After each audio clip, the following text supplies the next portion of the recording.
তুফানগঞ্জ মহাবিদ্যালয়ের উদ্ভিদবিদ্যা বিভাগ ও পদার্থবিদ্যা বিভাগের যৌথ উদ্যোগে শুরু হয়ে গেল দুদিনব্যাপী ওয়ার্কশপ, যার মূল বিষয়বস্তু solid waste management through the vermi compost and mushroom cultivation. আজ এই ওয়ার্কশপে বিশেষজ্ঞ হিসেবে যোগদান করেন মালদা মহাবিদ্যালয়ের অধ্যাপক ডক্টর সোমনাথ রায়, IQAC এর চেয়ারম্যান ডক্টর বাবলি রায়, উপস্থিত আছেন set up foundation for all NGO কর্মীরা। এছাড়া উদ্ভিদবিদ্যা বিভাগের অধ্যাপক doctor Shibu Barman, doctor Syria Sultana, Tufanganj মহাবিদ্যালয়ের প্রিন্সিপাল ডক্টর দেবাশিস চ্যাটার্জি মহাশয় এবং অন্যান্য ছাত্রছাত্রীরা।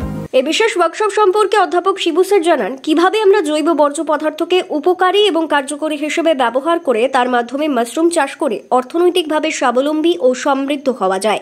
এছাড়াও তিনি আরো জানান, আজ ঝিনুক মাশরুম চাষের উপর একটি বুকলেট প্রকাশিত হবে, যা সম্পূর্ণ বাংলা ভাষায় মাশরুম চাষ সম্পর্কে বিস্তারিত থাকবে, প্রদান করা হবে উপস্থিত সকলকে। দ্বিতীয় দিনের ওয়ার্কশপে ভার্মি কম্পোস্ট সম্পর্কে বিস্তারিত ধারণা দেওয়া হবে। এছাড়াও রয়েছে একাধিক কর্মসূচি। তুফানগঞ্জ থেকে শুভম সাহার report, XTV Bangla. Department of বটানি এবং ডিপার্টমেন্ট অফ ফিজিক্সের জয়েন্ট প্রচেষ্টায় যে 2 ডেজ ওয়ার্কশপের আয়োজন করা হয়েছে, সেটা টপিকটা হচ্ছে সলিড ওয়েস্ট ম্যানেজমেন্টের উপর, solid waste management through vermi composting and mushroom cultivation. আজকে এই ওয়ার্কশপে এক্সপার্ট হিসাবে আমরা পেয়েছি মালদা কলেজের অধ্যাপক ডক্টর সোমনাথ রায় মহাশয়কে। আজকের এই অনুষ্ঠানে আমাদের এই কলেজে বিভিন্ন স্টুডেন্টদের পাশাপাশি বিভিন্ন NGOর মেম্বাররাও আজকে উপস্থিত আছেন। তারাও শিখবেন যে কীভাবে আমরা অর্গ্যানিক ওয়েস্টগুলোকে বেনিফিশিয়াল এবং এফেক্টিভলি ইউজ করে সেখান থেকে মাশরুম কাল্টিভেশনের মাধ্যমে সেখানে ইকোনমিক্যালি কীভাবে সমৃদ্ধ হওয়া যায় সেই প্রচেষ্টা, সেটা মাশরুম কাল্টিভেশন এবং ভার্মি কম্পোস্টের মাধ্যমে আমরা তাদেরকে প্রশিক্ষিত করার চেষ্টা করব। আজকে আমাদের মাঝখানে উপস্থিত আছেন আমাদের IQAC চেয়ারম্যান ডক্টর বাবলি রয় এবং অন্যান্য ডিপার্টমেন্টের ফ্যাকাল্টি মেম্বাররাও থাকবেন। আজকের এই অনুষ্ঠানে আমাদের পোস্ট সেমিস্টারদের প্রকাশিত একটা বুকলেট আমরা পাবলিশ করবো, মানে সবাইকে আমরা সেটা প্রদান করবো। এই বুকলেটটা যেটা আমরা ঝিনুক মাশরুমের উপর লিখেছে বাংলা ভার্সনের জন্য, যে সমস্ত যারা আর কি এটা মাশরুম শিখতে চায় বা বাড়িতে করতে চায়, আজকে প্রশিক্ষণ নেওয়ার ফলে তারা এই বইয়ের মাধ্যমে তারা গাইডেন্সটা পেয়ে যাবে। বাংলা ভার্সন পড়া আছে, তাদের বুঝতে সুবিধা হবে। এবং এর সাথে সাথে আজকে হচ্ছে আমাদের কোনো মাশরুম কাল্টিভেশন হবে। নেক্সট ডে কালকেও আমাদের অনুষ্ঠান আছে, কালকে আমরা ভার্মি কম্পোস্টিং সম্বন্ধে আলোচনা করবো এবং হ্যান্ডস অন ট্রেনিং এর ব্যবস্থা করবো। Thank you.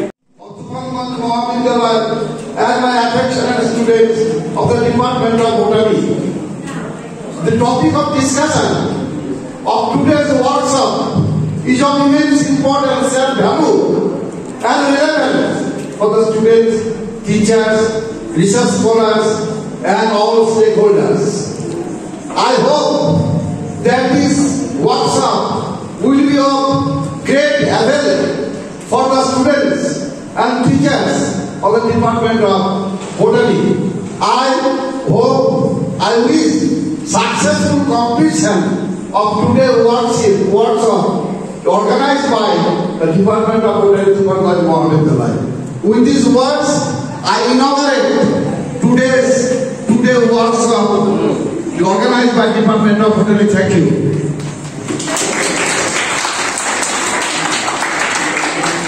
ব্যক্তিগত অভিজ্ঞতা থেকে বলছি, এটার কারণ অন্য কিছু নয়। কারণ হচ্ছে ওই পরিবারগুলোকে, কৃষকগুলোকে হয়তো বা সরকারি থেকে প্রকল্পের টাকা দেওয়া হয়েছে, একটা ট্যাঙ্ক বানিয়ে দেওয়া গেছে এবং প্রথম দিকে ছবি তোলার জন্য হয়তো বা সেখানে আমাদের কেঁচো জৈব সার তৈরি করার কিছু উপকরণও রেখে গেছে।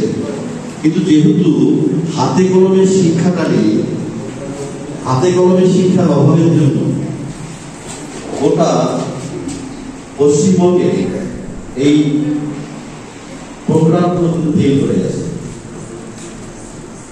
বটানি ডিপার্টমেন্টে যখন এই দুদিনের একটা প্ল্যাটফর্ম, একটা কোর্স, তোমাদের কিন্তু সেই জ্ঞানটা, নলেজটা প্রোভাইড করতে হবে। সেই নলেজটা তোমরা নিয়ে সত্যিকারে আমাদের কিন্তু কেঁচো সারের প্রচুর দাম, কেঁচো সারের প্রচুর দাম। আমাদের ন্যাশনাল ইন্টারন্যাশনাল মার্কেটে আমাদের কিন্তু মাশরুমের প্রচুর দাম, কিন্তু বাস্তবে কিন্তু এই আমাদের টেকনিক্যাল নলেজ না থাকার জন্য কৃষকরা কিন্তু